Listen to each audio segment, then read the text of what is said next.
संतोष ही सुखी जीवन का आधार है। बहुत पुराने समय की बात है। एक गांव में दो किसान रहते थे। दोनों ही बहुत गरीब थे। दोनों के पास थोड़ी थोड़ी जमीन थी।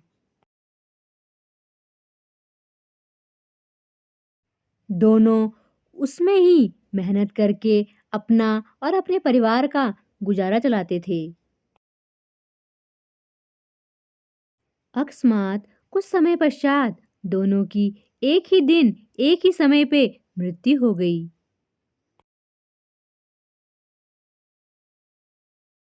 यमराज दोनों को एक साथ भगवान के पास ले गए।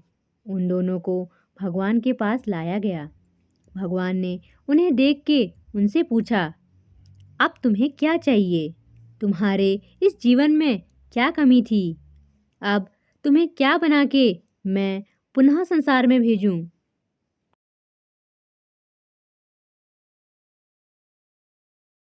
भगवान की बात सुनकर उनमें से एक किसान बड़े गुस्से से बोला, हे भगवान, आपने इस जन्म में मुझे बहुत घटिया जिंदगी दी थी।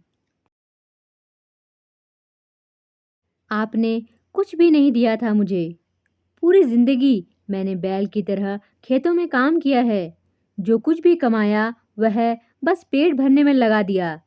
ना ही मैं कभी अच्छे कपड़े पहन पाया और ना ही कभी अपने परिवार को अच्छा खाना खिला पाया।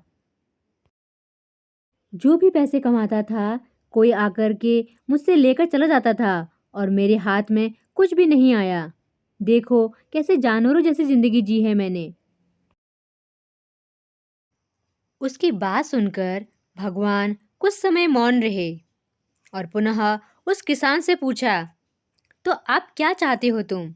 इस जन्म में मैं तुम्हें क्या बनाऊं? भगवान का प्रश्न सुनकर वह किसान पुनः बोला, भगवान, आप कुछ ऐसा कर दीजिए कि मुझे कभी किसी को कुछ भी देना ना पड़े। मुझे तो केवल चारों तरफ से पैसा ही पैसा मिले। अपनी बात कहकर वह किसान चुप हो गया।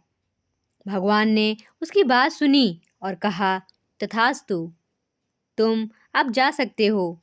मैं तुम्हें ऐसा ही जीवन दूंगा जैसा तुमने मुझसे मांगा है।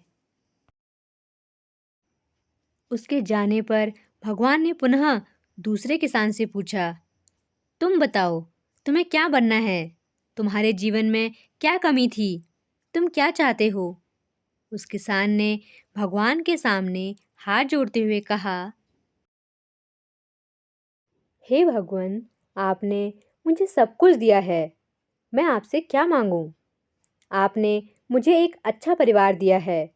मुझे कुछ ज़मीन दी जिस पे मेहनत से काम करके मैंने अपने परिवार को एक अच्छा जीवन दिया। खाने के लिए आपने मुझे और मेरे परिवार को भरपेट भोजन दिया। मैं और मेरा परिवार कभी भी भूखे पेट नहीं सोए। बस एक ही कमी थी मेरे जीवन में, जिसका मुझे अपनी पूरी ज़िंदगी अफ़सोस रहा और आज भी है। मेरे दरवाजे पे कभी कुछ भूखे और प्यासे लोग आते थे भोजन मांगने के लिए, परंतु कभी-कभी मैं भोजन ना होने के कारण उन्हें खाना नहीं दे पाता था और वो मेरे द्वार से भूखे ही लौट जाते थे। ऐसा कहकर वह चुप हो गया। भगवान ने उसकी बात सुनकर उससे पूछा, तो अब क्या चाहते हो तुम? इस जन्म में मैं तुम्हें क्या बनाऊं? किसान ने भगवान से हाथ जोड़ते हुए विनती की, हे प्रभु, आप कुछ ऐसा कर दो कि मेरे द्वार से कभी कोई भूखा प्यासा ना जाए। भगवान ने कहा, तथास्तु, तुम जाओ, तुम्हारे द्वार से कभी कोई भूखा प्यासा नहीं जाएगा।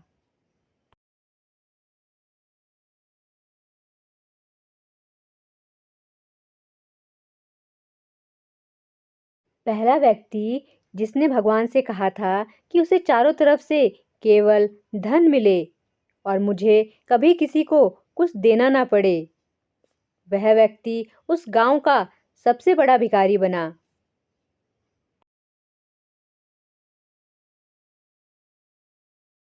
अब उसे किसी को कुछ भी देना नहीं पड़ता था और जो कोई भी आता उसकी झोली में पैसे डाल के ही जाता था।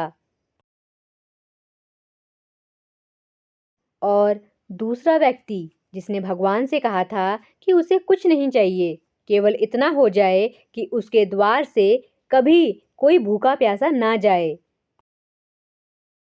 वह उस गांव का सबसे अमीर आदमी बना।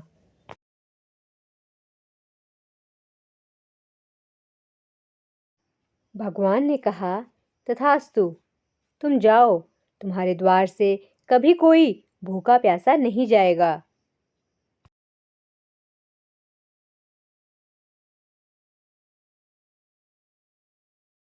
अब दोनों का पुनः उसी गांव में एक साथ जन्म हुआ।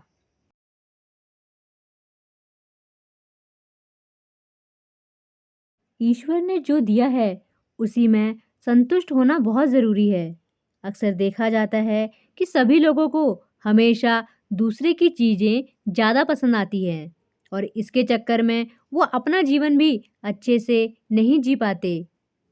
हर बात के दो पहलू होते हैं, सकारात्मक और नकारात्मक।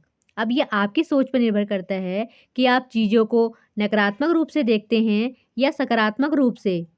अच्छा जीवन जीना है तो अपनी सोच को अच्छा बनाइए। चीज़ों में कमियां मत निकालिए, बल्कि जो भगवान ने दिया है उसका आनंद लीजिए और हमेशा दूसरों के प्रति सेवा भाव रखिए। यही इस कहानी की शिक्षा है। कहानी पसंद आई हो तो चैनल को लाइक शेयर सब्सक्राइब करना ना भूलें। And thanks for watching.